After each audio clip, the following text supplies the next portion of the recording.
Good afternoon. Good afternoon. I'm RAFAEL REIF. I'm MIT's president, and I am delighted, and it's a privilege for me to welcome you all to this important event. Let me just do a microphone check. Do you hear me way in the back? Do you hear me all right? Our subject today is the report called Sexual Harassment of Women, Climate, Culture, and Consequences in Academic Sciences, Engineering, and Medicine. As you would expect from a consensus report of the National Academies, it is a serious piece of scholarship. And we are fortunate that its lead authors, President of Wellesley College, Paula Johnson, and Institute Professor SHEILA WIDNALL of MIT, are with us today. I'd like to start by offering a warm welcome to friends and colleagues from our academic neighbors, including Wellesley and Brandeis, and a special welcome to our guest speaker, University Professor Anita Hill. I also want to recognize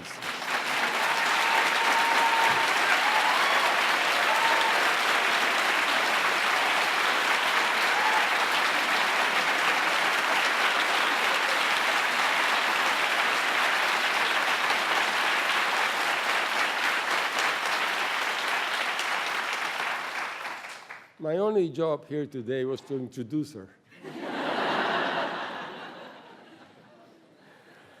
I also want to recognize Chancellor Cindy Barnhart, Provost Marty Schmidt, Vice President and General Counsel Marty Vincenzo, Vice President for Human Resources Lorraine Goff, and the many others here today who have led the way, officially and unofficially, over decades to make MIT a more equitable and welcoming community for everyone. Thank you, and by all means, keep going. Today I'm deeply encouraged. Your attendance speaks to the strong desire to understand these issues more fully and to keep making progress. In a moment, SHEILA and Paula will speak about their findings and recommendations. For now, I'll offer just a few comments on why these issues matter so much right here at MIT. Over the last year, the Me Too movement forced the whole country to grasp that sexual harassment is pervasive. Like all of you, I was deeply disturbed by the revelations of misconduct elsewhere, and I must believe it also happens at MIT. On this question, our community is not an oasis of safety. In fact, the National Academies report makes this same point about academic institutions in general. When it comes to sexual harassment, a community like ours presents a particular set of risks. A 24/7 environment that brings together people across a broad range of ages, incomes, and backgrounds, many of whom have power over others. The power to make being at MIT miserable, power enough to make or break a career. The success of our community is built on collaboration and mutual respect. Sexual harassment is an act of aggression that belittles, unnerves, and controls. It violates our fundamental expectations of respect and equality, and it violates the humanity of the person being harassed. At MIT, fulfilling our mission depends on people of exceptional talent performing at the height of their capacities and working together to solve the most challenging problems. It's obvious that there can be no room for sexual harassment in that picture.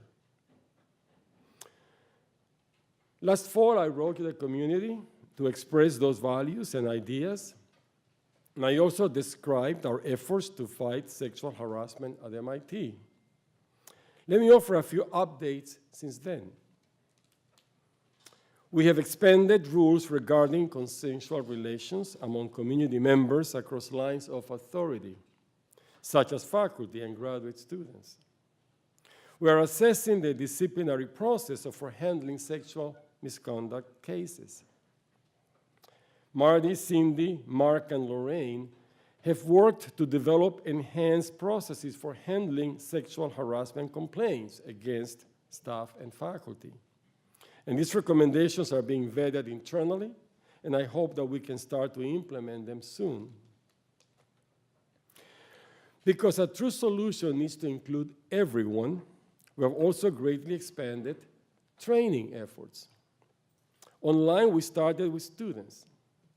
And a week ago, Marty, Cindy, and Lorraine let us know that when we expanded that online training to include all paid MIT faculty and staff, the participation rate was an outstanding 99.7%. To the 9,300 faculty and staff who took the time to complete this program, I thank you. This is a tremendous expression of this community's commitment and values. Finally, to make good decisions, we need good data. Mind and Heart is already conducting studies about the working and learning environment in various departments. And next spring, we will once again conduct an in-depth survey that will allow students to convey how they may have experienced sexual misconduct at MIT. I'm grateful to everyone who has worked so hard on these many fronts. In the end, however, the most important work is up to all of us. We need to actively build a culture that treats sexual harassment, coercion, and assault as out of bounds, unthinkable for anyone of any age in any context. Getting the culture right matters to us here on campus. And it matters far beyond campus too, because the students we educate will go on to launch and lead and populate companies, labs, agencies, institutions, and governments around the globe. And they will carry with them the professional culture they experience at MIT. Finally, let me state the obvious. Most harassers are men. As a result, the men in our community have a particular responsibility and must play a particularly important role in leading and driving the necessary change in culture. Every member of our community is valuable, and harm to one is harm to all. As long as sexual harassment and assault persist in our community, we fail to live up to our shared potential and to fulfill our aspiration to make a better world. So I close with a challenge that we each strive to define what we can do to invent a better MIT community for those who are here today and for those who follow us tomorrow. And now it's my great honor to introduce someone whose integrity and courage 27 years ago brought sexual harassment to the center of our national conversation. In 1991, during the confirmation hearings for U.S. Supreme Court nominee Clarence Thomas, Anita Hill testified that as her supervisor at the U.S. Department of Education and the Equal Employment Opportunity Commission, Clarence Thomas had sexually harassed her. For those of us who were adults at the time, Professor Hill's courage in coming forward and the terrible disrespect she endured during her testimony and long afterward are unforgettable. Until that moment, sexual harassment was a legal and academic term. In fact, early work on the subject was done here at MIT by our very own Mary Rowe. But the concept was not widely understood. Today we know that sexual harassment is pervasive, that is wrong, and that the responsibility to stop it belongs to all of us. For all that, we owe a great debt of gratitude to University professor Anita Hill. A graduate of Yale Law School, she's the author of 2 books, including her autobiography, Speaking Truth to Power. Today, she serves as the University Professor of Social Policy, Law and Women's Gender and Sexuality Studies at Brandeis.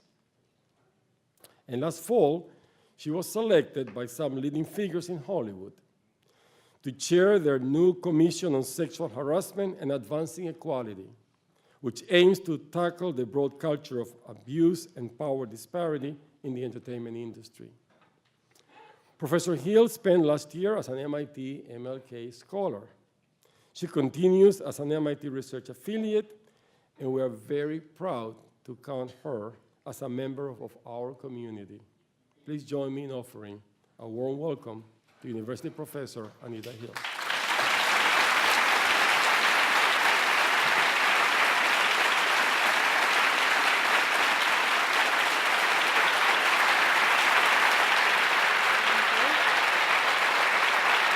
Good evening, good afternoon. Thank you. Thank you, President Reif, for that gracious introduction. And thank all of you for being here to hear the report on this incredibly impressive study that I have already begun relying on in my, not only in my own work, but in my teaching as well. I'm really pleased to be here at MIT. I say I'm pleased to be back. I was here last year, but I'm especially pleased to be here for today's program on the National Academies Consensus Study Report. My first experience with this study came in late in the year of 2016, and that was at the initial convening of this really impressive group of people who have come together to contribute to the work that has resulted in the publication that you're just about to get a glimpse of. I will tell you that you will need more time and actually a lot more time, because this report is, I would say, the most comprehensive report on sexual harassment in the research and the recommendations that has been published to this point. And we are, of course, thrilled that the co-chairs of the study group, President Paula Johnson of Wellesley University and your own SHEILA WIDNALL, Institute Professor at MIT, are here to present to us today. This work actually the beginning of this work set me in good stead for my year here at MIT in the Research Laboratory of Electronics as an MLK Fellow. And I had the pleasure of partnering with Professor Muriel Mettert, and her whole laboratory. Actually, I felt like I was partnering with the entire lab, including our administrative assistant, Molly Kruko, Samson Wilcox, who created the art for our series for this poster, as well as a series of talks that we presented to this community about Title IX, but more broadly about gender and racial inclusion in science, technology, engineering, and medicine. So we hosted this series, and we called it the Gender Race Imperative, because I realized that gender inclusion was never going to be complete unless we included in our thinking other identity factors as well. And our talks were focused really on greater inclusion in STEM, and really not just the greater inclusion, but how do we get there? Not only talking about the problem, but how do we get to a solution? Now, I will say, and this could sound immodest, but it's not really immodest because I didn't give any of the lectures. But the entire series was quite excellent, covering topics including law, of course, the history of women at MIT, which was a lecture given by Bob Gray, mentoring, given by Institute Professor Leslie Kolajewski, and Marginalization, and a lecture given by Dr. Evelyn Hammond of Harvard. There were many others as well. And the tie-in to today's program, I think, will become much more obvious as we go on for today. But I do want you to know that if you missed the lectures, they are on our website. And you can find them at rle.mit.edu/Anita-Hill. So no topic is more important or timely than the topic of sexual harassment and gender harassment throughout society. We are fortunate that the National Academy has taken up the challenge of exploring this extensive problem. The contributions that this volume makes goes beyond science, engineering, and medicine, and beyond the academic experience. This consensus report covers the issue, whether it is in the workplace as a workplace issue, whether it's in school, whether we're talking about students or people well into their career. You will find information that is relevant to sexual harassment, whether men are the victims, women are the victims, or whether non-binary individuals are the victims. So the range of this work is really important. But specifically, back to this setting, in 2018, across the country, in universities and colleges throughout, decisions about the enforcement of Title IX's protections are being made, even as we meet. It reminds me of a statement that was made by Senator Birch Bayh when Title IX was first enacted in 1972. He admonished us that Title IX was not a panacea, but he said, "It is," and I will quote, "an important first step in the efforts to provide for the women of America something that is rightfully theirs, an equal chance to attend the schools of their choice, to develop the skills they want, and to apply those skills with the knowledge that they will have a fair chance to secure jobs of their choice with equal pay for equal work." Now, what that also means is that they will be able to do their jobs and attend those schools in environments free from harassment. But Title IX really is just the start, and the report brings that out. It's just the beginning. This volume, if Title IX is the first step, this volume is a critical next step. It provides guidance for protecting against harassment. It makes sure that women in science, engineering, and medicine are treated fairly from the school of their choice to equal pay for equal work and in between. By eliminating harassment, women, men, and all individuals have a better chance of achieving equality. Viewing harassment as a systemic problem is one of the greatest contributions of this volume. And there are many, many more that I won't get into because that's what our presenters are here to do. But I will say to all of you who are here today, whatever your particular focus is, whatever your particular interest in this subject is, whether it's workplace harassment, harassment in the academy, harassment on the streets, this volume has recommendations, it has science, and it also gives us comfort in knowing that change is possible. And so with that, I will turn the podium over to Professor Widnall for a presentation on the volume.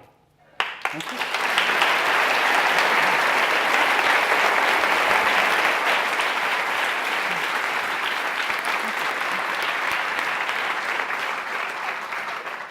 Okay, let me check that the microphone is working. Can you hear me way in the back row? Okay, good. Okay, before I start, I would like to introduce two people that are here. Our study director, Fraser Benoit, can you raise your hand? She flew all the way up from Washington, D.C. She was the person who kept us in track on our report. We couldn't have done it without her. And then Kate Clancy, who's from the University of Illinois, and she was a member of our committee, and she is spending this year at MIT, so we're delighted to see you. Okay, so this is a discussion of the report from the National Academies of Science, Engineering, and Medicine. And I want to emphasize this word consensus report. National Academy reports have to be based on data. You can't just give opinions. You really have to have data, and it has to be firm, and you have to be able to rely on it and stand on it. So that's sort of the requirements for a report. So let me try to push this. Trying to change the slide, guy. No, wait a minute. Maybe I've had it upside down. Okay, I think one of the things I want to start out with is how did we get into this? There is a standing committee at the National Academies on women in science, engineering, and medicine, and that's a standing committee. They've been in place for a long time, and then every once in a while they put a task together and ask a subcommittee to take up that task for a sort of finite period of time. And so we were tasked by the National Academies Committee to do this study. And we have Paula Johnson is the co-chair, I'm the co-chair, and there's a list of our members. They were social scientists, they were engineers, they were people from industry, so it was a very, very broad committee. This is the study, the statement of our task, and just to make things easy for you, I've just highlighted the first 3 words of each task, and you can read it if you read the report. But we're supposed to review the research, we're supposed to examine existing information, and we're supposed to identify and analyze possible policies, strategies, and practices. So that was basically our task, dealing with the influence of sexual harassment in academia on the career advancement of women in scientific, technical, and medical workforces. So that was our task. These were our sponsors. We had considerable help from our sponsors. And we met with our sponsors at the end of our task, and I would say their sponsors were extremely pleased and want to continue to move forward in this area. So I'm going to talk about the findings, and then my co-chair Paula will talk about our recommendations. First of all, I think it's very important to get a definition. I mean, we've heard in our opening statements several statements about sexual harassment. So I think it's really important, and I think one of the important things that our committee did is give a very broad definition of this, which really encompasses a variety of behaviors. And so it's really important to focus on those because they really influence the climate in a university. I'm focusing on universities, but it's not just the universities, it's the workforce, it's the entire population. So we're interested in gender harassment, unwanted sexual attention, and sexual coercion.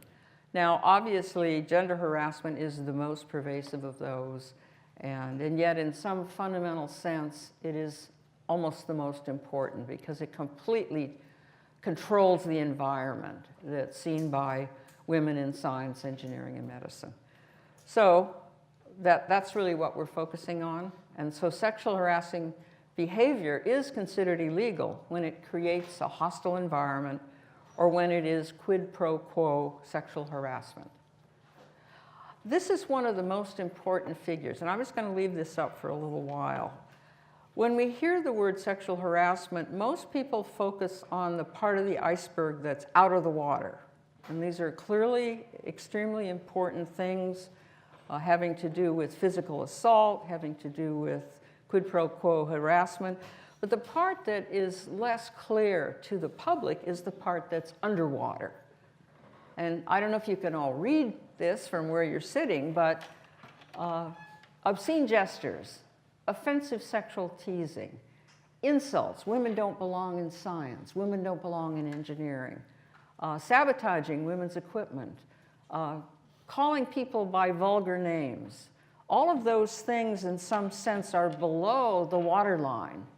And yet, in some fundamental sense, these are the most important definitions of sexual harassment, and these are the things that universities really need to ensure don't happen. And so that's really, I think, one of our very, very important outcomes of our report, is to really emphasize these things. So this is some of our findings that, talking about ambient harassment and gender harassment, that sexual harassing behavior can either be direct, targeted at an individual, or it can be ambient. It can create an unsafe, uncivil, unwelcome environment. And when it occurs severely or frequently, it can result in the same level of negative professional and psychological outcomes as can isolated instances of serious sexual harassment and coercion. We believe that sexual harassment is common, unfortunately, that it is common in academic science, engineering, and medicine, and that the data, and we are basing our report on available data, the data shows that 50% of women faculty and staff in academia experience sexual harassment. And here I'm talking about this very broad definition of sexual harassment, an uncivil environment. And we had extensive surveys of students, and the student survey showed that between 20 and 50% of students in science, engineering, and medicine experience sexual harassment from faculty or staff. And this is some data. I mean, I don't know if you can all see this, but you know, some of those bars are 40% high, they're 30% high, they're 20% high, and they deal with these various definitions of sexual harassment: gender harassment, hostility, gender harassment, crude behavior, and then unwanted sexual attention and sexual coercion, which is obviously the most serious. And we also looked at what I would call intersectionality, that women of color experience more harassment, sexual, racial, or ethnic, or some combination, than white women do.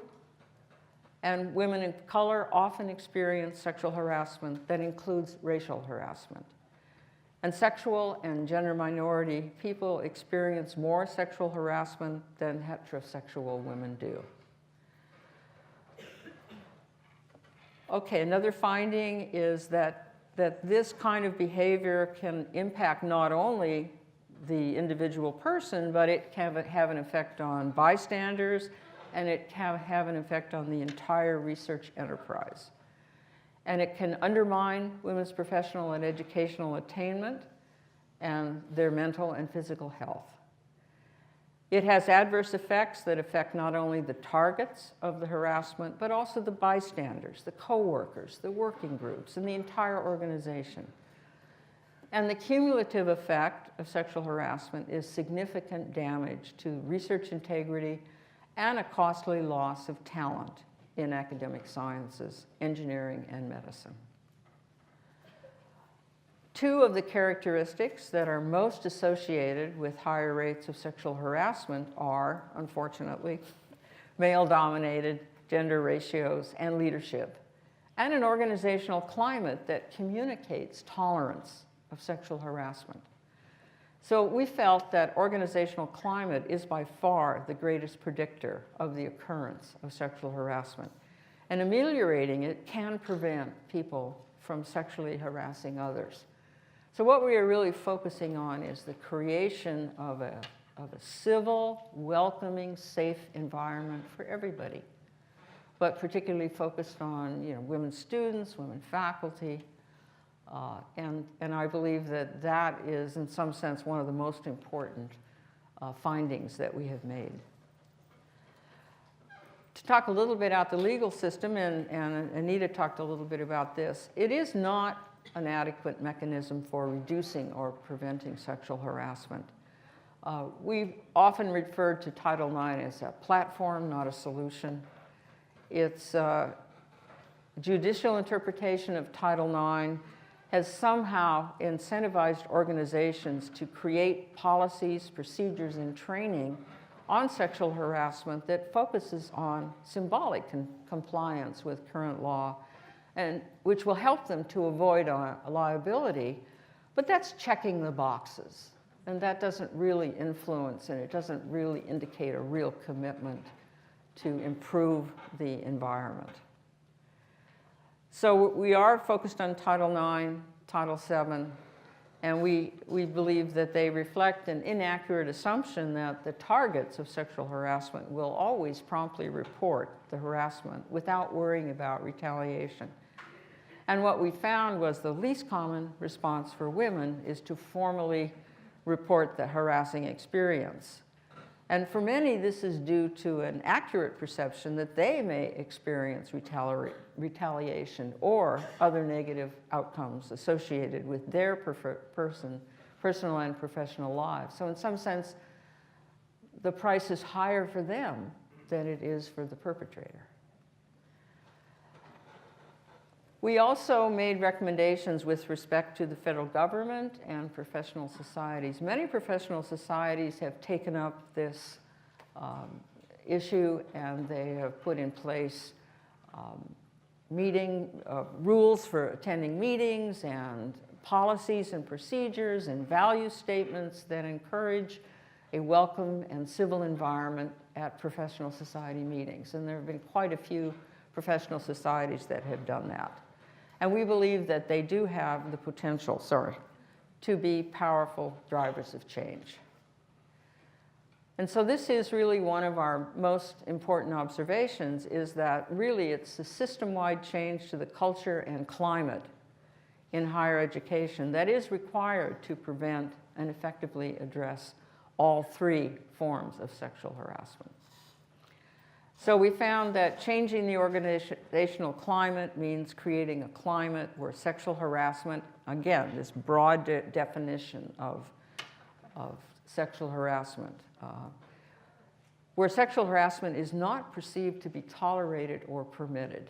And you know, I could take you back to the iceberg and remind you what all those little micro things are that are micro insults that many people feel are not important. They are important.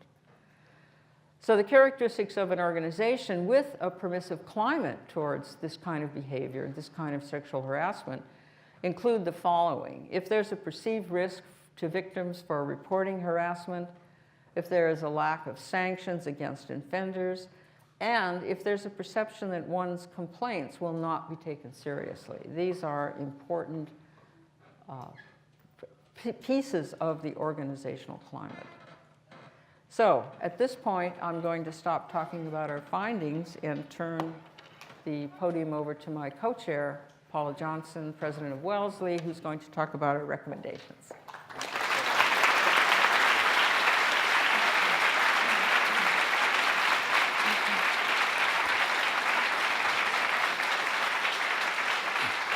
Sheila, thank you so much, and it is truly a pleasure to be here with you today. And I said to Anita, you know, we started this before the Me Too movement started, and here we are today with the news still booming with these issues, which is truly unfortunate, but I think points out the importance of this work. I want to just recognize Evelyn Hammond, who's a member of the committee of the National Academies of Science, Engineering, and Medicine, who actually helped to charge us with doing this report. So Evelyn, thank you to you and the committee.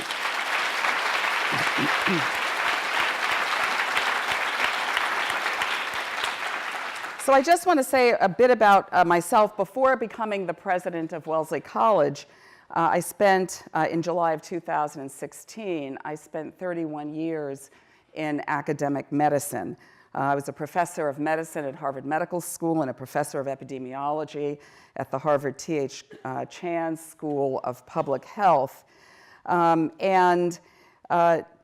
I did work on research focused on the discovery of sex differences in health and disease and translating that research into clinical care.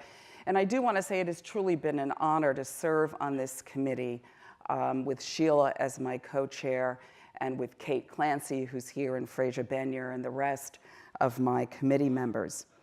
So our report, in terms of its most important conclusions, the real focus has been on how to prevent sexual harassment.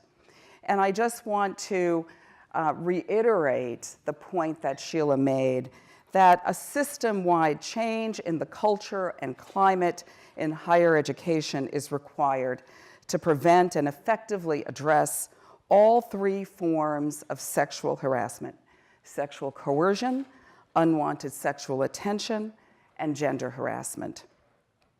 And I want to point out that in spite of significant attention to this issue in recent years, there's absolutely no evidence to suggest that current policies, procedures, and approaches have resulted in a significant reduction in sexual harassment.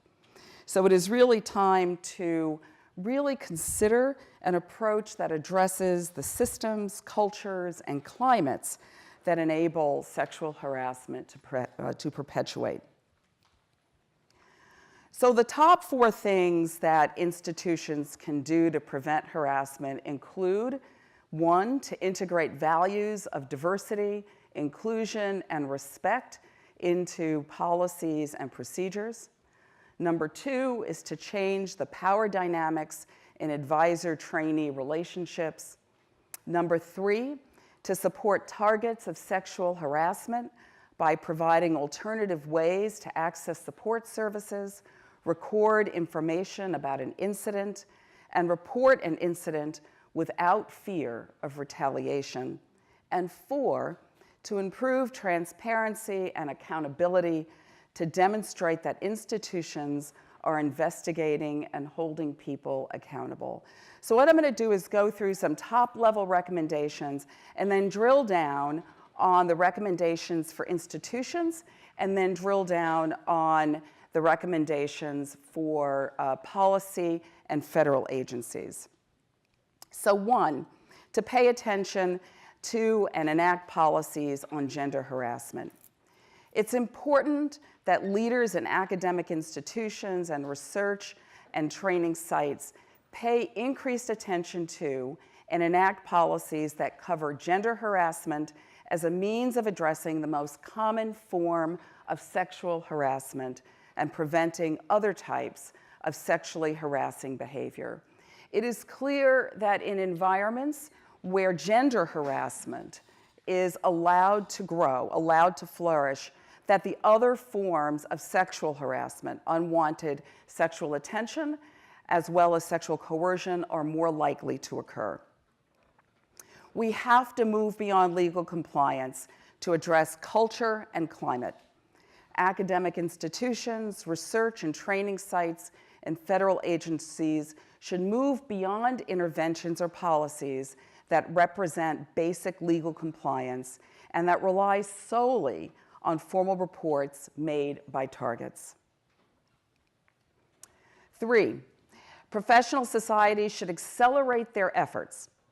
This is an important area because we've seen movement in professional societies and we believe that they can do more. Professional societies should accelerate their efforts to be viewed as organizations that are helping to create culture changes that reduce or prevent the occurrence of sexual harassment. And last, consider sexual harassment equally important as research misconduct. Academic institutions and federal agencies should consider sexual harassment equally important as research misconduct in terms of its effect on the integrity of research. So when we think about academic institutions, it's important to, as we think about this culture change, it's important to create a diverse, inclusive, and respectful environment. Now that's easy to say, but what does that actually mean? Academic institutions and their leaders should take explicit steps to achieve greater gender and racial equity in hiring and in promotions, and as a result, improve the representation of women and a diversity at every level. Academic institutions and their leaders should take steps to foster greater cooperation, a respectful work behavior, and professionalism at the staff, faculty, student, and trainee levels, and should evaluate faculty and staff on these criteria in hiring and in promotion. Academic institutions should combine anti-harassment efforts with civility promotion programs. And that, when we say civility promotion, we're really talking about programs that foster an environment that fosters a culture of respect. And as we think about training, training should be tailored to specific population. One size does not fit all. This is an area that really requires more evaluation.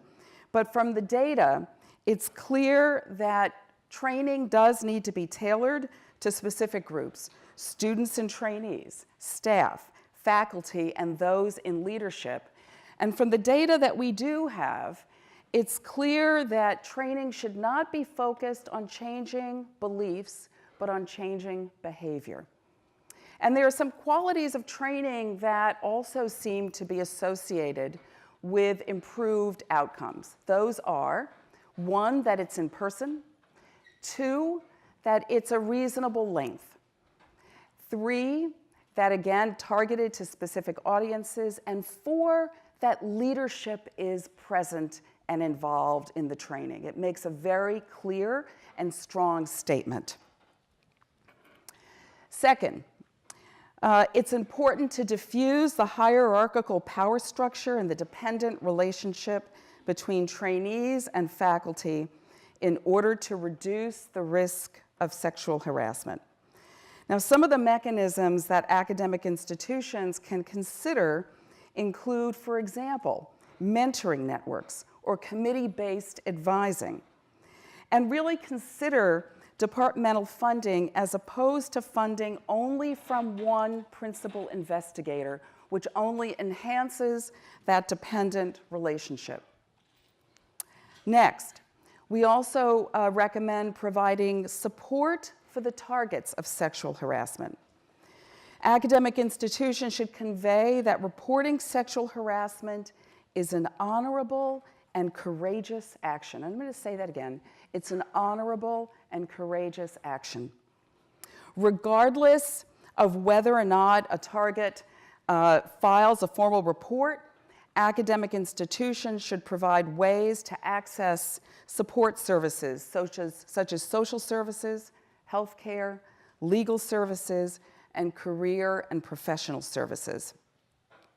They should also provide less formal ways of recording information about the experience and reporting the experience, particularly if the target is not comfortable with filing a formal report. And it's important that academic institutions develop approaches to prevent the target from experiencing or fearing retaliation in academic settings. And this is a critically important one, and one that, as SHEILA mentioned earlier, drives women or drives targets not to report. Next, it's important to improve transparency and accountability. Now, what do we mean by that? Academic institutions need to develop and readily share clear, accessible, and consistent policies on sexual harassment and standards of behavior. They should include a range of clearly stated, appropriate, and escalating disciplinary consequences for perpetrators found to have violated sexual harassment policy and/or the law. Disciplinary action should correspond to the severity and frequency of the harassment. And the disciplinary action should not be something that is often considered a benefit for the faculty, such as reduction in teaching load, or taking time away from campus service responsibilities. Decisions regarding disciplinary actions, if indicated or required, should be made in a fair and timely way, following an investigative process that is fair to all sides. And academic institutions should make as transparent as possible how they're handling reports of sexual harassment. Next, we have to strive for strong and diverse leadership. College and university presidents, myself included, provosts, deans, department chairs, and program directors must make the reduction and prevention of sexual harassment an explicit goal of their tenure. They should publicly state that the reduction and prevention of sexual harassment will be among their highest priorities, and they should engage students, faculty, and staff, and where appropriate, the local community in their efforts. And I do want to say, President REIF, you exemplify that leadership. Thank you.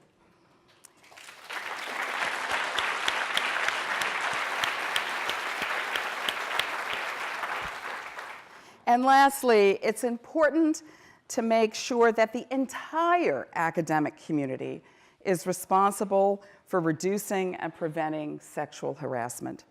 All members of our nation's colleges and university campuses, including students, trainees, faculty, staff, and administrators, as well as members of research and training sites, should assume responsibility for promoting civil and respectful education, training, and work environments, and stepping up and confronting those whose behaviors and actions create sexually harassing environments.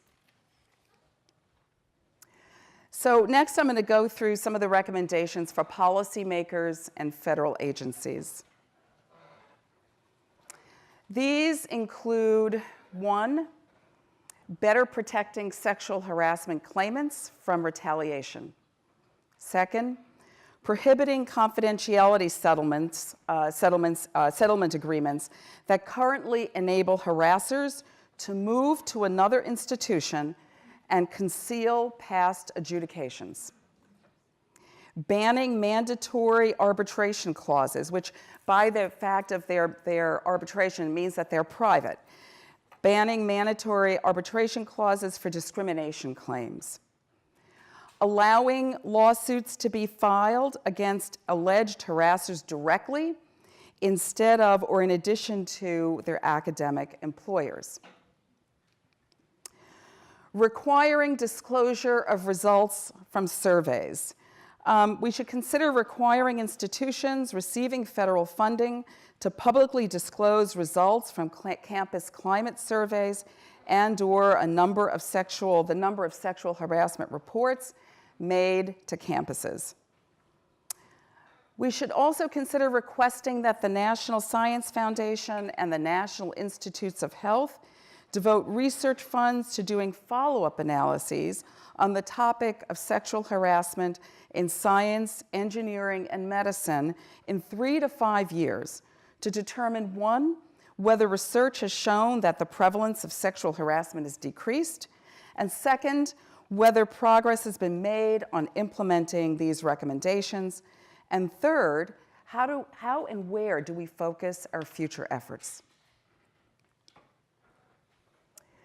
We also have to attend to sexual harassment with at least the same level of attention and resources devoted to research misconduct. They should increase collaboration among offices that oversee the integrity of research, for example, those that cover ethics, research misconduct, diversity, and harassment issues.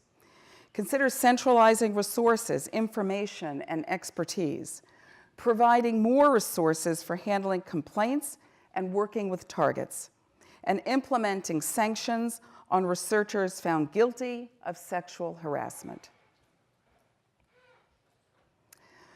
Require institutions to report to federal agencies when individuals on grants have been found to have violated sexual harassment policies or have been put on administrative leave related to sexual harassment. This is a policy that the National Science Foundation has proposed doing. Agencies should also hold accountable the perpetrator and the institution by using a range of disciplinary actions that limit the negative effects on other grant personnel who were either the target of the harassing behavior or innocent bystanders. And this is a very important one in terms of not penalizing the entire research team, for example. We should also increase support for research and evaluation on the effectiveness of policies, procedures, and training on sexual harassment. And we should also reward and incentivize colleges and universities for implementing policies and programs and strategies that research shows are more likely to and are succeeding in reducing and preventing sexual harassment. So those are our recommendations. They're pretty broad, but we think that they are actionable and can actually be put into place in some reasonable period of time.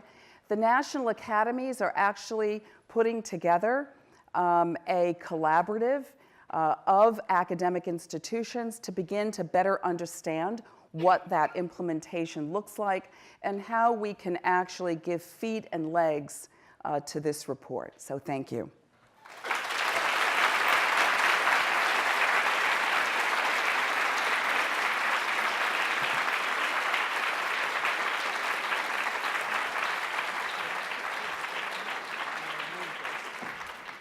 Thank you, President Johnson and Professor Widnall.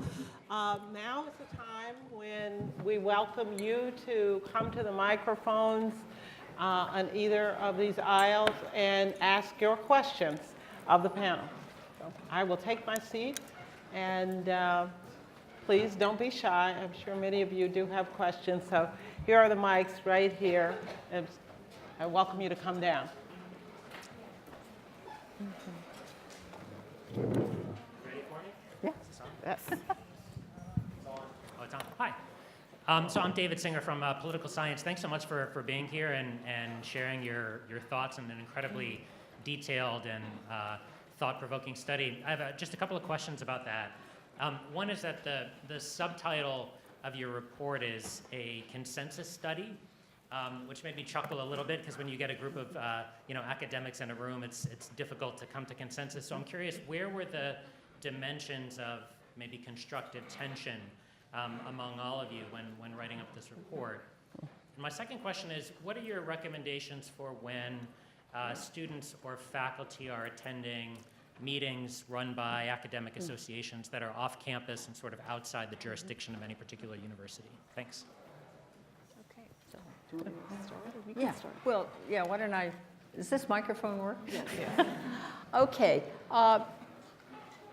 As I mentioned, the report is a consensus report, and the committee was very diverse. We had basically social scientists, we had engineers and scientists, we had a few people from industry, we had college presidents, and we spent a lot of time basically looking at the data, analyzing the data, trying to come to consensus. I won't say there was yelling and screaming across the table, but almost. And ultimately, we all came to feel very comfortable with the report as it was put together.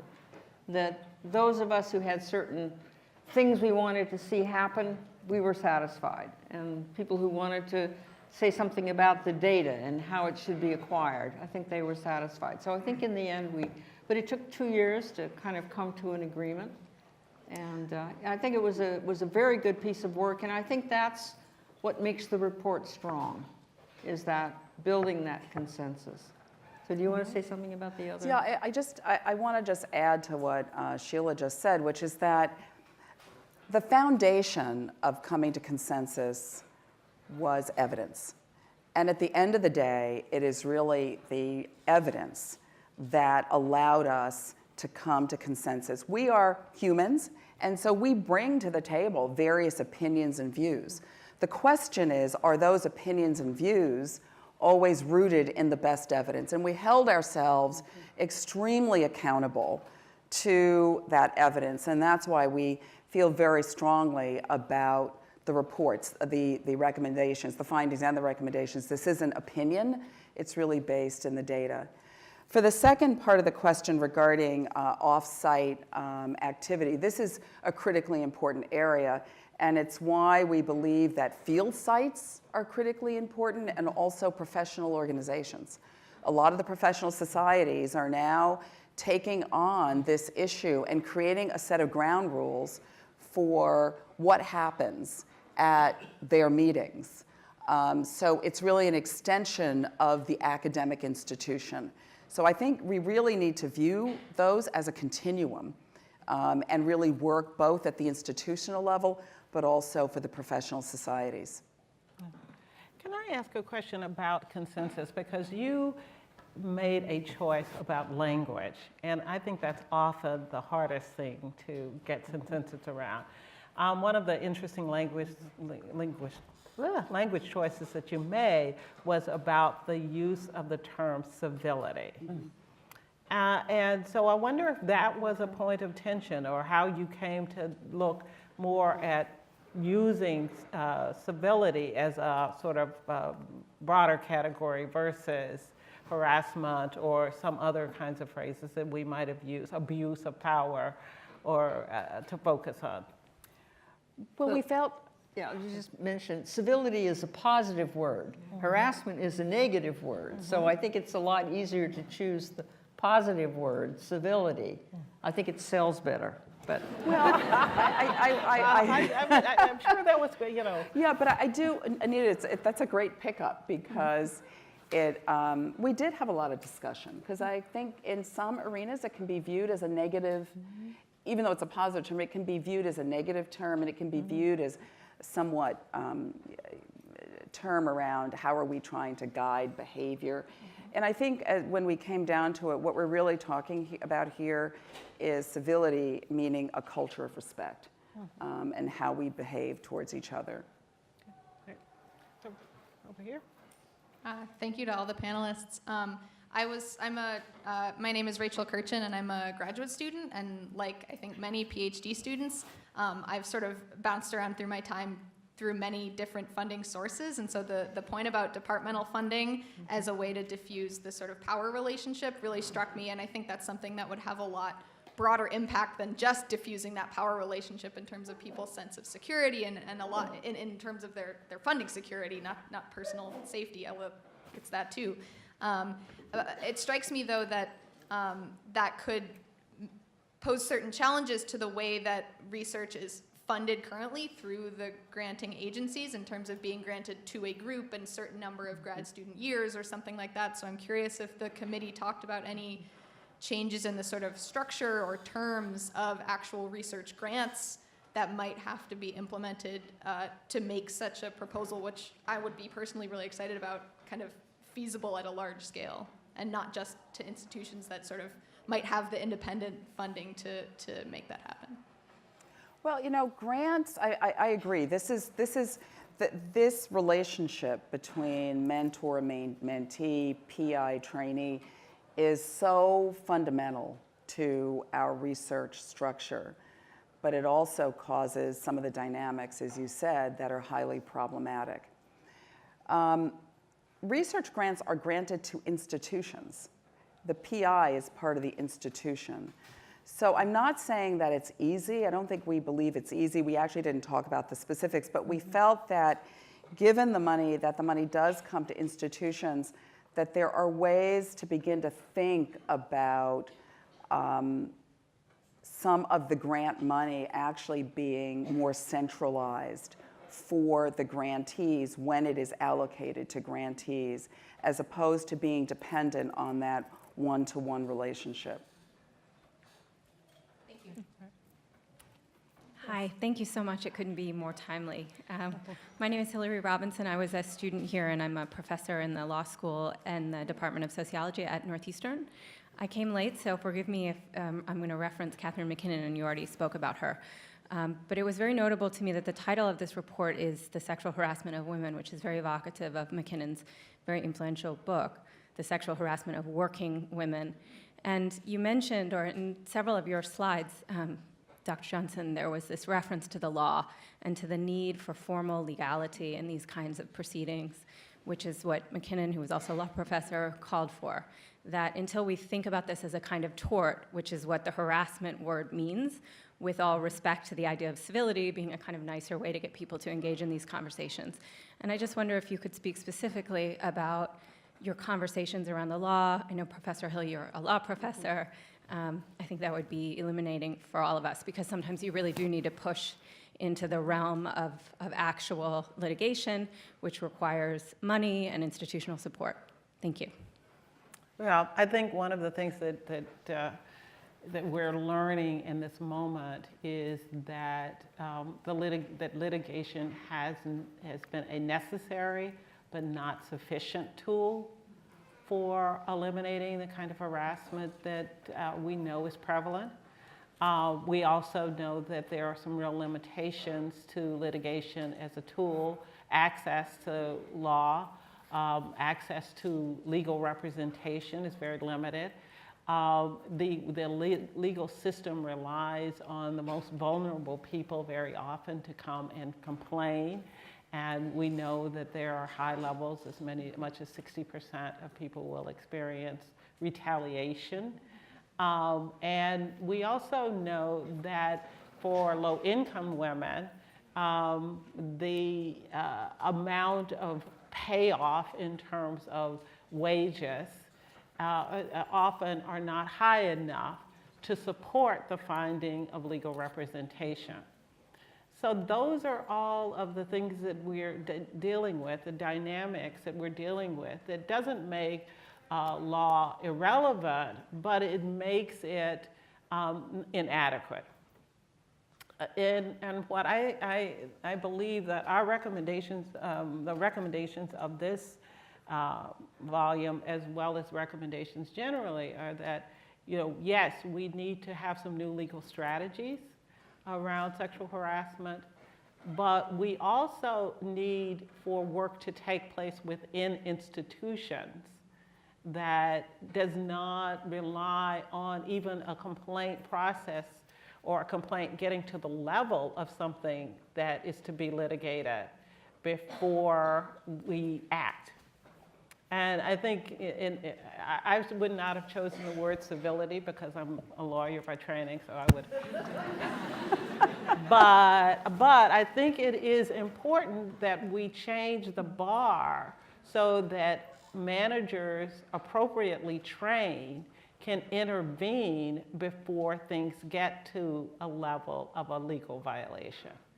So I think there is, we have to, lawyers don't always work well with other systems, but I think we've got to work together on this and see this as a holistic, systemic problem that will be resolved through a lot of tactics and approaches. Well, as you mentioned, your recommendations and definitions are pretty broad. For that very reason, the Federal Department of Education last year rescinded that infamous April 2011 Dear Colleagues letter in order to better protect the rights and interests of the accused. And I haven't heard you say anything about how you would protect the rights of the accused, free speech, and due process. So you consider those to be antiquated concepts now?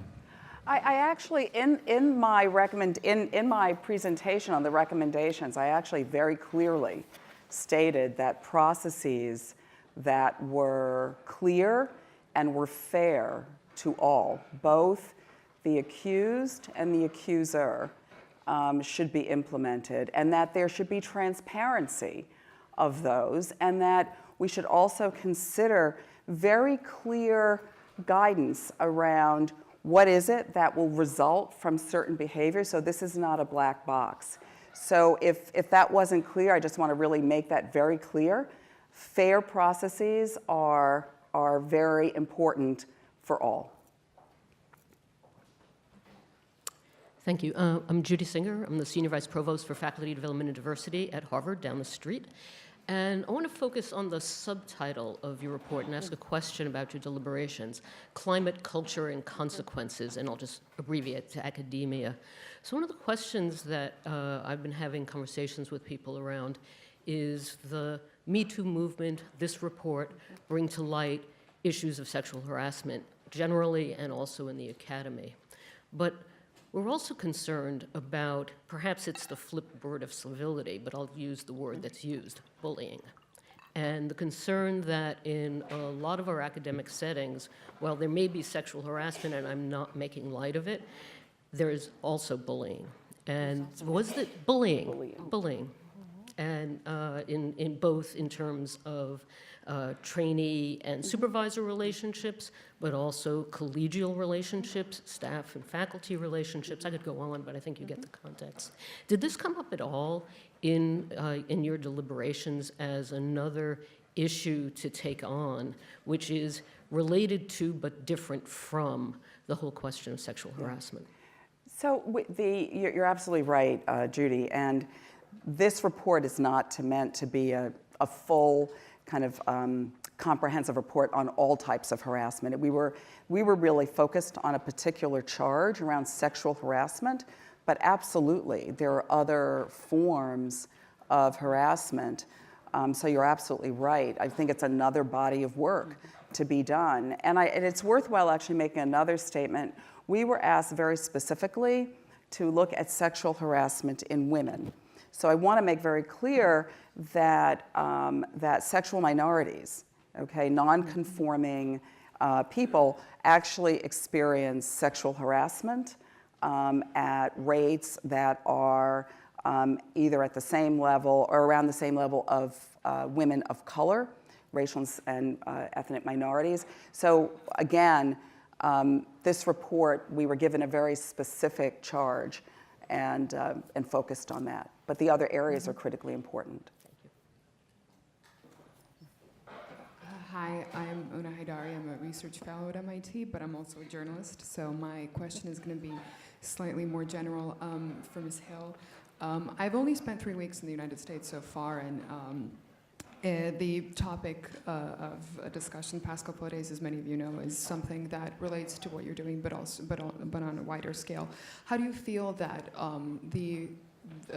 the conclusions of your report can be promoted in institutions of higher learning in the United States if the media scene has, certain parts of the media scene have an apologetic approach towards what is the recent findings in relation to Judge Kavanaugh? And to Ms. Hill, will you be watching the hearing on Monday and where? Over to you. Well, you know, on Monday I will be in a session most of the day, but not in Washington in a session. But I will tune in as I can. And I guess I'm not quite clear on your first question. How can the findings of this report be promoted and also accepted by institutions of higher learning? And if there are certain segments of the population, but also especially the media scene, who aren't as critical of sexual harassment as they should be, as was witnessed in the coverage of the Kavanaugh hearing? Well, I think that the promotion of this report has already started. And honestly, one of the first days that it was out, I actually talked to a journalist, and they were really pleased with this report, specifically because it gives concrete recommendations. And I think if you know, I think that's going to be the best way to report. I mean, or the best way to promote it, to show that there are concrete actions that can be taken. And I don't recommend, you know, I don't want to advise anybody on their promotion, but I will just say, starting or leading with the specific recommendations is, I think, an effective way to communicate that this is serious work and that it can have real consequences, because that's what people are ready for. Hi, my name is Jen In, and actually I came here to speak for another I'm the speaker, and intentionally strategized so that I could be here because it's an honor to meet Anita Hill, but also because I work on this issue globally for millennial women around the world. And since this report, I mean, the person who was before me, you said you were charged with the specific question. So it answered some of my question, but I'm actually concerned more with the title. Because globally I see this problem, it is rampant and it is unbelievable and unimaginable. Mm-hmm. And I really believe we need to change that title to Sexual Harassment by Men. Because if we're really talking about accountability, and we're talking about, I don't understand why, to me, by putting women, the onus is on us. And globally, young women around the world are screaming, why do we keep focusing on us and not the perpetrator?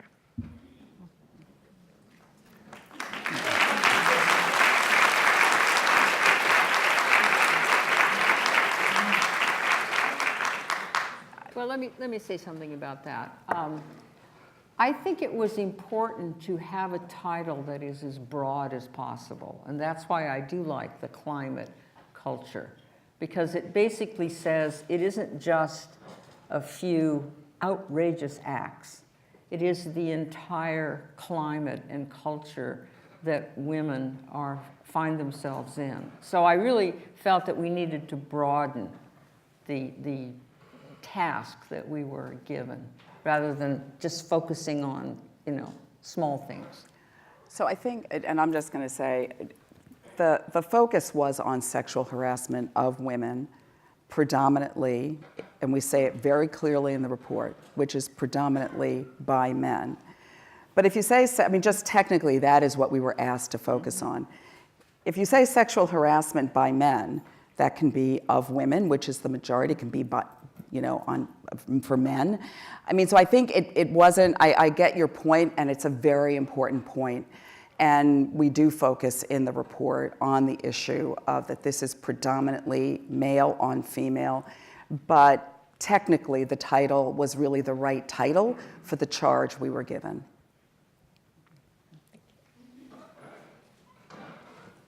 Hi, my name is Emily Neal. I run the Women's and Gender Studies program here. And I was curious, I thought I heard you say in the beginning of your recommendations that you specifically recommended that sexual harassment training be done in person. Is that what you said versus? It's one of the recommendations, and the early data, the data that we have to date actually suggest that in-person training is more effective. Were there any, just in terms of that research, do large institutions have examples of doing in-person training for large populations of people? So this is one of our recommendations, actually, that this is an area. We actually tried our best to stay away from recommendations that said we need further study, because there's nothing like a report that just says you need to study it more. But this is an area where there really is inadequate data. And the limited data available does suggest those things that I stated, which are in person, of a particular length, targeted specifically towards different groups, having leadership present and focused on behavior change and not on changing beliefs. That those were the characteristics, but this is really an area that requires more evaluation in order to understand, for example, in an institution of this size, what would that look like? Yeah. So I think there's work to be done. Thanks.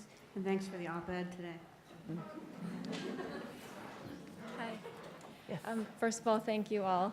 My name is Melinda Duramo, and I was just wondering if you would have advice for something I could do to get visibility into an institution, a laboratory. I work for a laboratory of 4,000 people, 13% women. And just visibility into the harassment cases, numbers, and the organization is very adamant that it should be handled only on a case-by-case basis where there's just no awareness. Anything, advice, anything I could lean on to try to get a survey or when that's not allowed? I mean, I assume from what you say that you're a graduate student. Is that correct? No, I work. Oh, you work? Yeah. Okay. Graduate students work. No, but I guess what I would recommend. But I was a is, graduate student, so. You know, I have been very impressed with the Association of Women Graduate Students and the Association of Undergraduates. And I think various groups can form. People can sort of form groups and join and discuss. And that group becomes supportive, and it becomes effective, and you can move the issue along. Yeah. And it gets the people involved and they will learn more. So I would recommend forming some groups and talking about it and trying to move the ball down the road. We have been. Yeah. Yeah. Okay. Thanks. Hi, I'm Mike Bono, and I'm a postdoc here, and I want to thank you all for coming and presenting. So my question is, I remember when I was in grad school, there was this clear and pervasive message of, like, if you crossed a professor directly, whether it was your advisor or another professor, or, like, you know, you were the victim of harassment or you were just a bystander, that if you crossed a professor directly, like, you know, they would ruin your career. And there was this, and I think that we have this, like, challenge in academia in particular, this idea of, like, you know, a good word from the right person can make your career and a bad word can break it. So my question is, as researchers and, like, as research community, how can we change this culture to make it easier for people to come forward in cases of harassment? Well, I mean, this is at the heart of some of the recommendations, which is the fear of retaliation. And until we really begin to change the culture, this is not going to be a one by each, because that's not the way to change it. And that actually has been our approach, right? We get a bad actor and a person who has violated the policy, and then, okay, we deal with that, and then it's over until the next one. So it's really not until the culture changes. I'm not saying you don't have to do those things, but it's not really until the culture changes that we begin to change the behavior. And this issue about the fear of retaliation is a real one. And I think that that's one that, again, from the very top, all the way down to colleagues, and it's going to take colleague-to-colleague pressure as well, and responsibility. And that's the way I really think we're going to begin to change the culture so that there isn't this fear. And to think about, again, diffusing that power relationship, which is when you are fully dependent on one person, and, you know, that can be either in a class, obviously that's one way, but usually it's in a research environment, that can be highly problematic. So who are the others around you in some network of mentors that you can rely on to help in these situations, So as well as just the add, institution? Just form a community. Talk to other professors, talk to other students, go to the department head, share information with people who, in a fundamental way, share your values. Yeah. But I have to say, I really do understand your question, because I've been on committees, hiring committees, and we get letters of recommendation, and we look at the letters and we say, oh, this person studied with X. Why isn't there a letter from X in the file? And retaliation can be overt, it can be covert. And so what we have to do is not only question the power diffuses, but we've got to question our systems for evaluating people for jobs, whether or not we are opening up the door really for this kind of behavior that allows for or enables those kinds of power abuses.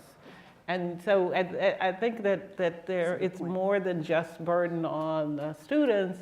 We have to think about how the dynamics work and whether or not in our hiring processes and decisions we are contributing to it. And I do think that the leadership can be very helpful. And by no means, I agree with you, Anita, this is not the job of the student. It is the job of leadership, and leadership at all levels, And this point about how we make decisions is critically important, in addition to, again, getting to, when we're hiring, this idea of the way that we protect harassers with various confidentiality agreements, again, and how we pass people from institution to institution. We really do have to stop. Hi, my name is Kara. I'm a graduate student. Thank you guys so much. So the report and what you talked about today, there's a lot of discussion about diagnosing the problem and recommendations for fixing the problem.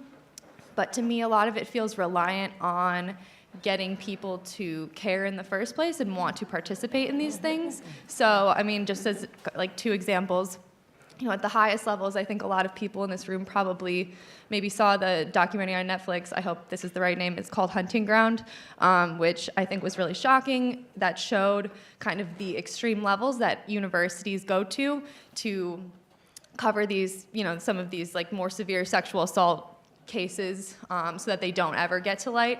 And then, on like the lowest level, on a peer-to-peer level, I think there's like a lot of women in this room, probably more women than men, it seems like, and I don't think women outnumber men in this university. And I think with my own personal experiences, I'm involved in a lot of personal things with, trying to start, more grassroots or whatever movements to support women, but also support students in general. And it seems like in my experience with that, it's also women dominated. So how do you get people, my peers, that are men at the lowest levels, and how do you get universities at the highest levels to care about this, and where does that fit into this report? So I'm going to begin by the highest levels, which is part of what we are doing with this report is really focusing on the highest level, university, college presidents, and others in positions of power. How do we get this word out to them? And then how do we get them to start working with each other? Because there's nothing like peer pressure, right? This has really got to come from those in power. It's not the responsibility, the full, obviously at the lowest level, there's work to be done, but we've got to get the highest level engaged. The organizations that need to be engaged, I don't know how many people saw that the AAAS, Peggy Hamburg is the president. They just announced that they will actually take action to remove members who have been found in violation of sexual harassment policies. And the National Academies of Science, Engineering, and Medicine are looking at this as well. I think that this is the kind of change that we really need to begin seeing. Francis Collins came out with a statement either yesterday or 2 days ago about harassment at the NIH. It's a good statement, not strong enough, but it's a step in the right direction. So I think there's the National Science Foundation and what it plans. There's got to be a movement at the top around changing the way we do business to make some of the things that you are discussing, quite frankly, not only are they illegal to cover up that kind of action, but just generally not done in institutions. Hi, my name is Elizabeth Brewer. I'm one of the undergrads here at MIT. And I believe what you guys said about protecting people from retaliation or removing the fear of retaliation would make a phenomenal difference. Did you guys what thought or ideas did you have about protecting people in such a social media heavy environment? So one, it's a very good point, and I may not answer your question directly, but I want to give you an example of where it's very clear women do fear retaliation and often will not report. What mechanisms can we use to actually get women to identify the instances of harassment that have occurred without actually coming forward until they are ready to come forward? So there, for example, is a program called Callisto, and it was started out on the West Coast. Now a number of colleges and universities use it. And what it is the reporting system that allows a target to go in and actually timestamp and identify an incident, and can do it anonymously. And you can actually have access to data to understand whether or not there are others reporting. And it is there in the record so that, and until you are ready to actually report. So it's a way of identifying, allowing you to kind of see what else is happening. But that's one way of allowing women to record data without going that next step again until you're ready. And it's not perfect, but it's actually been adopted by a number of places and is having significant success. So it's just one example. Hi, my name is Sarah Sutherland. I'm a grad student. And my question, you've talked a lot about what you can do to change the culture, but what happens when someone does come forward, and how can a community best support them when that does happen? And that's sort of relevant to me this week, because I went to the same high school as Christine Baisley Ford, and sort of our alumni network has been reeling and signing letters of support around this, and sort of how should we best deal with that? Well, the first thing I would say is, one, and I think I began with this, reporting is an act of courage, and we should support those who report. That's the first thing. Second, if there are incidents of sexual harassment in which the target does not want to be public with reporting, but goes to a person to share the information, is not ready to come forward, then we really have to be pretty active in providing support, whether or not that person wants to be public in reporting. And there are a series of supports that have to do with mental health, healthcare, social services, et cetera. So I think that there are a number of ways that we need to both honor and support targets of harassment. Hi, I'm Nick Rothbacher, and I'm a grad student here. A lot of the recommendations that you make in the report require like a significant commitment from the institutions to challenge themselves and do a lot of things that would seem to be against the current interests of the institution, like damaging their image or like sanctioning members of the research community. How do you propose that we enforce these recommendations against institutions that often have more power than I don't know, than I can describe in this time? Do you want to? Yeah, I mean, I could sort of take that on. I mean, when we got to the point in the report where we sort of understood what the findings were, we sort of sat back and we said, okay, what's the solution? And the first word that comes to mind is leadership. And you have to start there. You have to start with leadership, with a commitment on the part of leadership to the values that we have laid out. And so you're talking presidents, provosts, deans. I'm just kidding, Marty. Deans, department heads, people who are leaders in the community that share common values, and they can make those values more public. And then the rest of the community will gain confidence that this is an institution that values the values that we've been talking about. And so that's really where we started. And then we got quite specific. Okay, what should federal agencies do? Well, what about the law and all of these other things? But it all began with the whole question of leadership. And I think that's probably where the recommendations begin, is the responsibility of academic institutions to have a safe, welcoming, civil environment to support students. And everything else below that are specifics that one needs to work out. But I mean, it really starts there. So I just want to add one thing, because the question becomes, so who holds the leader, right? The top leader accountable. Well, you know, we do have bosses, and they're called boards of trustees. At MIT, you have an executive committee. And, you know, those people also have to be held responsible because then they hold the leadership responsible. These are issues that need to be discussed and reported on openly, transparently.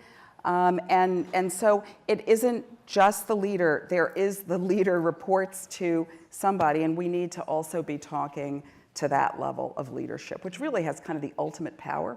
Yeah, and I would agree. And in an ideal world, that will work.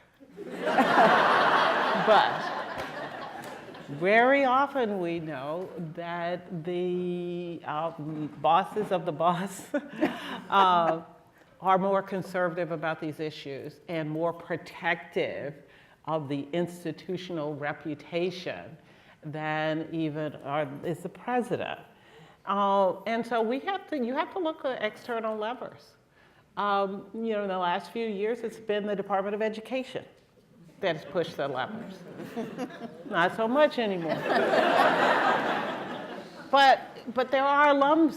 I mean, alums now have significant power to influence the changes. Yes, you know, right?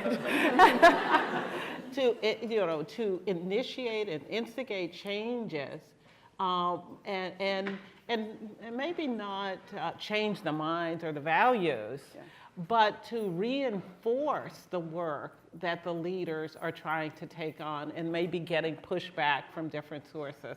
So I think that there are a number of ways, but on another level, you have to convince institutional leaders that it is in their best interest to address these problems in this moment, in the world today, because institutional reputation can be lost by one lawsuit that reveals what is happening. And if a lawsuit happens, all kinds of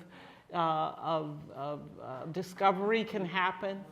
And so it is no longer tenable to say that you're protecting yourself by not being transparent. And you know, at the very heart of this report really is a call for transparency. So I think a lot of things need to come together to be sure. And you know, the other thing that you have is students. Students can protest. And students can make noise. And believe me, they make more of a difference than I think they sometimes think they have. And one other, I just wanted to add one more lever, because I think, Anita, that was, I mean, it's a very important statement, which is that is exactly why we made the recommendations on funders. If you really want a lever, funders, your research funding is a critical one. Yeah. So that's another aspect of it. So we have two more people at the mics, and we're going to take these two questions, and then we're going to be able to wrap up. Thanks again for the talk. One thing that struck me in the presentation was that I think someone briefly mentioned that there were, you know, institutions have tried to implement policies that reduce sexual harassment, but there was no statistically significant decrease in sexual harassment. So how can we be sure that institutions will implement policies that are actually meaningful and not just checking the boxes like they did in the past? You want to take that? Well, that's the whole, that is, I mean, you're at the heart of what we're attempting to do, which is that a lot of the approach in the past has been one that has been purely legalistic, avoiding risk, checking the boxes, and that really does not do anything for changing the culture and changing behavior, and we have the data to support that. So I think this really is about kind of moving away from that mentality to a more comprehensive approach. Thanks. Hello, my name is Ashley Blum. I'm a grad student over in the business school. Wanted to thank you all for taking the time to share your thoughts today. And I also want to take an opportunity to thank everyone here for all of their questions and insight. If I'm understanding kind of the trends of this, what I feel is that we're all struggling with the kind of the rubber meeting the road. We have all of these great ideas, but it's difficult to kind of get them implemented. And so one of the things that I actually wanted to offer was, in the spirit of students making noise, a bit of a solution here. And so at the business school, I am part of a group called Breaking the Mold, and in February, we're hosting a hack for inclusion. And so this is geared towards trying to combat bias in our schools, communities, and in our jobs. So we're looking for broader involvement within the academic community and then also the Boston surrounding areas. So if you're interested, please take a look at our website, which is Breaking the Mold MIT, and let us know. So thank you again for your time and the hope. That's a good way to end. Appreciate it. That's a good way to end.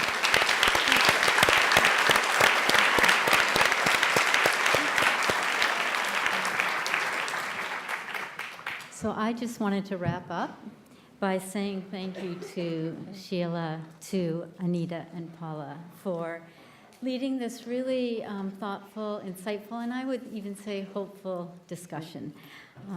You are demonstrating the kind of leadership that your report calls for that is so essential to eradicating sexual harassment in academia. So through your hard work, you are offering all of higher ed, very importantly, an actionable roadmap to follow, and also a call to action to answer. We're really grateful for your example and for your dedication. And to the audience, thank you so much for caring about these issues, for engaging with us, and for being committed to finding the solutions we urgently need. At the end of the day, every one of us, and we heard this today, has a role to play in contributing to the culture changes that this report calls for. By being here today, you're sending a clear message that together we can make things better. So thank you for sharing this responsibility with all of us here at MIT and across higher education. And thank you again for taking part in this vital discussion.